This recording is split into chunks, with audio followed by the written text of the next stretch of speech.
pada saat itu mereka terganggu konsentrasi mereka.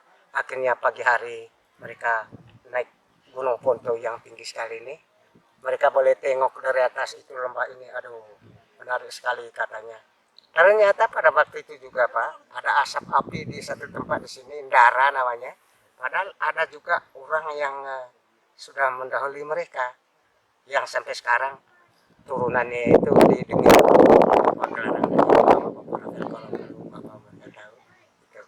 jadi akhirnya begitu tiba ini Maro, nah, sedangkan perpisahan antara kedua beradik kakak ini bimbang dia terus ke timur, yaitu yang sampai sekarang di Rotok. Maro dia kunjung ini dari atas menuju tempat pertama di Ndara, ternyata di situ ada penghuninya. Akhirnya begitu Maro bersama keluarga tiba, maka mereka yang sudah lebih dulu keluar, mereka bilang ya, kamu tinggalkan tempat ini, huni di tempat ini, kami jalan terus. Akhirnya mereka tempatkan di sana sementara dan sebagai tempat singgah. Akhirnya siang hari mereka teruskan perjalanan lagi menuju bukit ini, namanya Bukit Golopando. Ini Golopando. Lalu mereka bermalam lagi di situ, mungkin 3-4 malam mereka bermalam di atas. Masih juga tidak betah, masih mau cari tempat yang lebih luas lagi, lebih luas pandangan sekitar. Akhirnya mereka teruskan perjalanan mereka. Tetapi sebelum mereka berangkat, mereka lepas api dulu di mana tempat yang kita masuk kemarin Regang itu. Karena pada waktu itu ada kayu-kayu lapuk yang sudah kering. Mereka lepas api, jadi tidak perlu pikir panjang lebar bahwa ada penuntutnya, tidak. Karena pada waktu itu belum ada istilah dinas-dinas kehutanan. Jadi mereka bakar. Akhirnya begitu api redah, mereka tanamkan bibit mentimun sama ketela. Ya. Nah, ternyata pertumbuhannya bagus sekali. Nah, mereka teruskan perjalanan ke Golodamo sebelah atas sekolah Dengi itu. Jadi memang itu tempat pilihan mereka sangat bagus menurut mereka. Karena tempatnya sentral sekali atau strategis sekali. Pemandangannya lihat ke bawah semua Pulau Mulos itu ke sana, bahkan sampai Sumba mereka bisa lihat dari situ. Akhirnya setiap 1 minggu mereka utuskan salah satu anak mereka mau lihat seperti apa perkembangan tumbuhnya mentimun dan kestela yang mereka sudah tanamkan. Ternyata pada waktu itu Pak, kehidupan kestela dan mentimun itu luar biasa, tidak pernah diganggu oleh seekor monyet pun atau tikus, tidak ada. Sehingga boleh mereka tarik kesimpulan berarti tempat itu nanti satu saat kita akan mendatangi. Akhirnya tidak baiknya lagi di Golodamo itu kehidupan mereka di sana 2-3 generasi Pak. Jadi maka mereka terancam. Begitu kalau ada tamu yang masuk semalam mereka tidur, maka kalau tuan rumah mengatakan mari kita tidur sudah. Jadi besok paginya dia bukan manusia lagi, sudah jadi mayat. Jadi ini yang mereka waspada. Kematian pertama atau kejadian pertama mereka belum waspada. Kejadian yang kedua yang sama. Pada satu saat kita ini, kampung kita ini dikeroyok oleh orang luar. Jadi akhirnya lebih kita kembali ke apa saja, ke Golopando. Akhir kejadian kedua sudah mulai waspada. Maka mereka lari tanpa permisi. Kejadian ketiga, begitu kejadian yang sama, akhirnya lepaskan itu mayat keluar. Akhirnya ada pikiran lagi, lebih kita usaha lain ini mayat di dalam. Mereka rapihkan mayat itu dalam keadaan normal, pakai daster seperti saya punya ini, ikat di tiang bongkok itu, tiang tengah itu. Kayak masih sopan gini. Mereka jalan sudah. Apa yang terjadi pada waktu itu? Maka tersendat perpindahan mereka. Angin puting beliung menyerang mereka. Jadi tidak lancar ke depan, mau balik terus.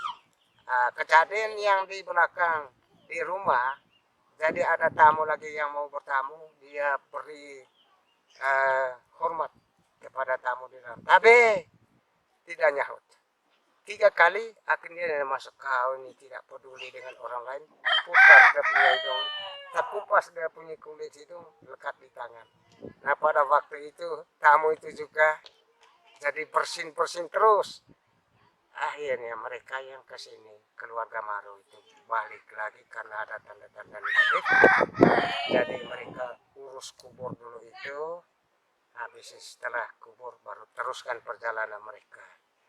Nah, setelah mereka sampai di Golopando, ternyata tanaman yang mereka tinggalkan beberapa bulan yang sudah berbuah luar biasa.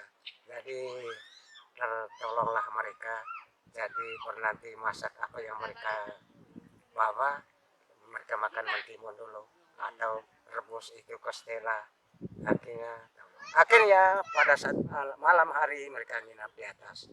Nah pada waktu itu sudah bermimpilah si leluhur Maro, katanya kamu turunanmu nanti akan menetap di sini dan bukan di puncak ini, kamu lebih turun di mana yang rata di bawah. Akhirnya bangun pagi, saya punya mimpi begitu. Kalau begitu kita boleh pindah dari bukit ini ke rumah.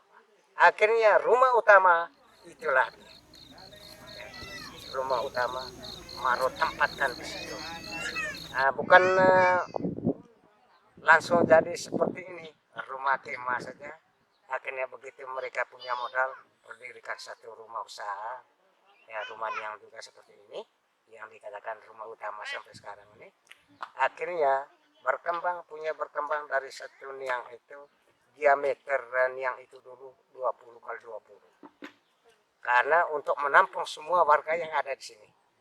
Akhirnya pesatnya penduduk dari tahun ke tahun akhirnya buka rumah pendamping ya sebelah ketujuh.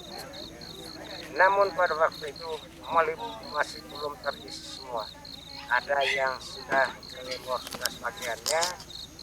Kalau tidak pindah ini warga Werebo ini habis terbabat habis dan karena perkembangan Werebo ini sudah 2 kepala desa di Lembor sekarang. Jadi penduduk untuk Werebo sekarang ini 630. Itu yang masih ada di tempat ini. Ya, jadi kalau seandainya orang-orang yang pindah ke Lembor itu masih menetap di sini, bukankah tidak habis ini hutan ini? Habis, Pak. Kayak begitu. Ada yang berdomisili dan menetap di sana sehingga keadaan penduduk Werebo sekarang 630. Jadi 7 buah rumah yang jadi. Ada kaitannya ke-7 rumah yang dengan warga alam dengan ke-7 rumah yang itu punya sejarah. Sejarahnya sebelum Maro orang pertama masuk di sini ada 7 tempat yang sangat keramat di sekitar Werebo ini. Jadi timurnya 2 tempat, barat 2 tempat, utara 2 tempat, selatan 1. Nama-nama dari ke-7 tempat itu: timur Golomehe, Hambal, barat Pontonal, Samargang, di mana pintu masuk yang di jembatan bambu itu wilayah Gang. Itu 7 tempat kekuatan itu, sedangkan utaranya Goloponto sama Hulu Werebo. Di selatannya ada satu tempat di belakang ini namanya Polo. Sehingga ke-7 tempat itu sangat keramat bagi kami. Sehingga kita simbolkan ke-7 tempat itu adalah 7 buah rumah.